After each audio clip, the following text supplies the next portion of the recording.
سمعتوا بقى صوت القرمشة والخرفشة دي؟ انا صراحة ما بحبش الصوت ده ابدا، بس انا سبت لكم المقطع بالصوت بتاعه علشان بس انتوا تتأكدوا من الوصفة.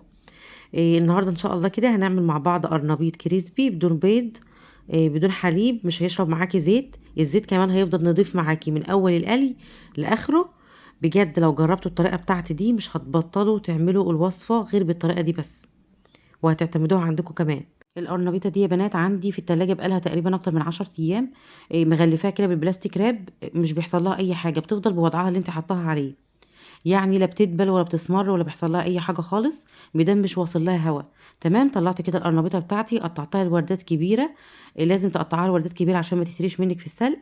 المهم الورده الكبيره حطيتها كده في قاع الحله، والعرق بتاع القرنبيطه بيكون هو ايه ناحيه القاع بتاع الحله، لان هو بياخد سوا شويه. تمام. لو القرنبيطه بتاعتك فيها بقع سودا كده من فوق بتقشريها بالشكل اللي انت شفتوني بعملها ده. تمام، بعد كده رصصتها كده في الحله وخدتها شطفتها شطفه سريعه كده، وبصيت طبعا في القرنبيط بتاعي عشان مش تلاقي فيها اي حشره. وبعد كده غطيتها بميه، ونزلت عليها بمعلقه ملح صغيره ومعلقه كمون صغيره، بس مش بضيف بقى لا لبن ولا اي اضافات تانية من اللي احنا بنسمعها دي. هسيب القرنبيط بتاعي كده على النار يستوي، بس انا مش عايزاه يستوي سوي كامل يا بنات، عايزاه يكون لسه فيه ايه، فيه قطمه كده. طبعا هيكمل سواه بقى في الزيت.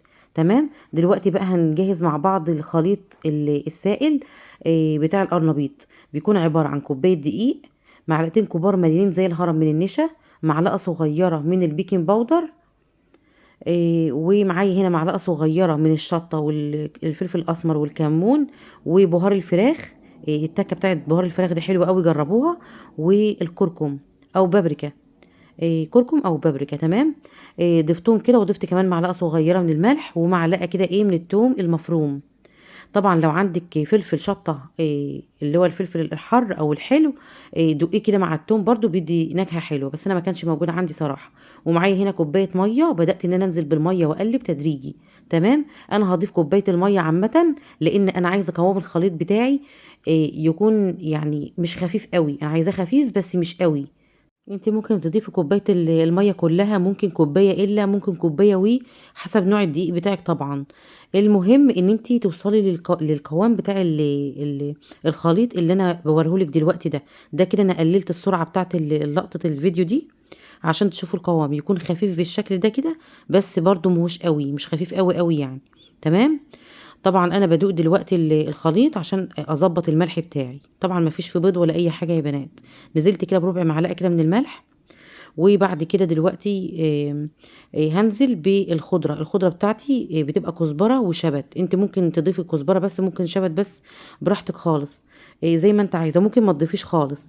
انا بحب الخضره بتاعتي تكون باينه كده في الخليط، وما بحبش اضيفها الا في الاخر بعد ما اتاكد من قوام الخليط بتاعي.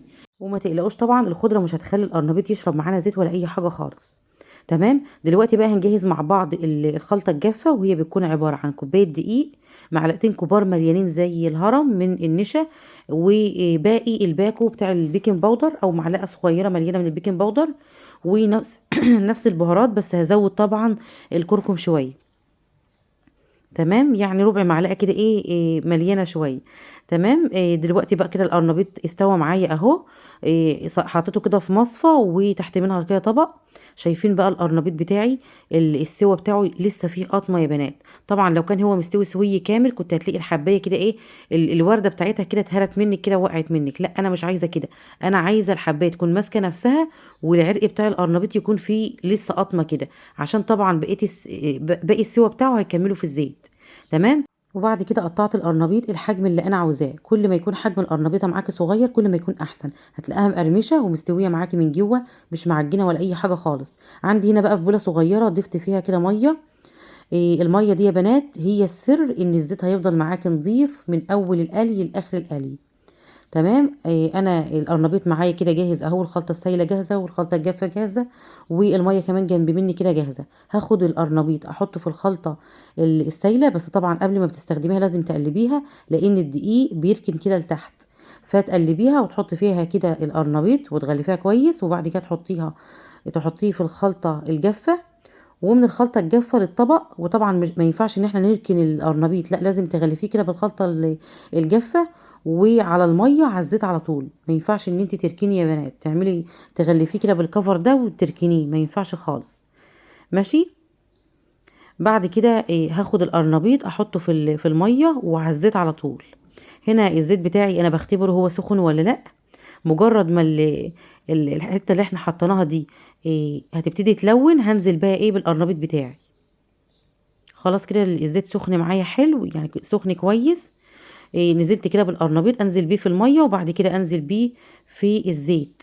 لو انت مش حابه خطوه الميه دي، ممكن تحطي في الزيت نفسه معلقه كبيره من النشا. هتحافظ لك على ان الزيت يفضل نظيف، وفي نفس الوقت هتقرمش لك اي حاجه تتقلى في الزيت ده، سواء بقى قرنبيط، سمك، اي حاجه عايزه تقرمشيها حطي فيها معلقه معلقه نشا. القرنبيط طبعا مش بقلبه ولا باجي جنبه خالص الا لما احس ان هو يعني يتشمع وعمل كفر كده بسيط. ببتدي بقى ان انا اقلبه الجنب ده الجنب ده لحد ما ياخد لون كويس ويستوي واطلعه. تمام. طبعا دي اصغر حله عندي في طقم الحلل ده. انا حطيت كده فيها كميه الزيت بحيث ان القرنبيط ينزل يتغمر فيه. ماشي. يعني انا عارفه ان الزيت غالي قوي، فانا جبت اصغر حله عندي بقى اللي فيها بالشكل اللي شايفينه قدامكم ده كده. بس القرنبيط لازم زيت يا بنات يغطيه بالشكل ده كده. اخد لون معايا حلو كده، هنشيله بقى من الزيت احطه في طبق مفرود عليه مناديل مطبخ. هفرد القرنبيط بتاعي جنب بعضه مش فوق بعضه، لان لو انت حطيتيه فوق بعضه إيه اولا هيشرب زيت، القطعه اللي تحت هتشرب زيت وكمان هتطرى. فما ينفعش ان انت تحطيه فوق بعضه. كمان ما ينفعش ان انا اسيبه على المناديل دي فتره طويله، لازم بعد ما المناديل تمص الزيت اللي زيت فيه ترصصيه كده على شبكه عشان يدخل له هوا كده من كل جنب، ويفضل مقرمش فتره طويله. تمام. الزيت بتاعي هنضفه كده بالمصفى اول باول، علشان القطع اللي بتبقى في الزيت، اولا عشان ننضف الزيت، ثانيا عشان القطع دي هتلزق في القرنبيط اللي بعد كده. وبس كررت بقى العملية تاني، جبت القرنبيط حطيته في الخلطة السايلة، ومنها على الجافة ومن الجافة على المية ومن المية على الزيت. ما شاء الله مستوي معايا من جوه مش معجن، اخد لون حلو ومقرمش جدا جدا من بره. الزيت معايا ما شاء الله يا بنات نضيف من اول ما حمرنا القرنبيط لاخر لحد ما خلصنا.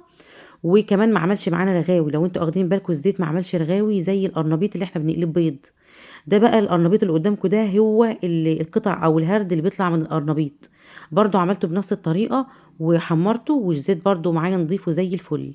ده كده القرنبيط ما شاء الله. الوصفة جميلة جدا جدا يا بنات، اتمنى كده ان انتوا تجربوها وتكتبوا لي تحت في التعليقات رأيكم فيها. بجد موفرة، يعني من غير بيض من غير حليب، تحفة، طعمها جميل، احلى كمان من اللي بيتعمل ببيض. عايزاكم كده تجربوها، هتعجبكم كتير جدا جدا. اسمعوا بقى الصوت،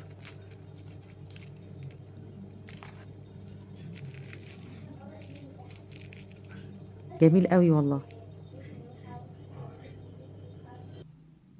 اتمنى طبعا الفيديو يعجبكم. طبعا بقى لو عجبكم الفيديو ما تنسونيش باللايك والشير وسبسكرايب طبعا للقناة. في امان الله.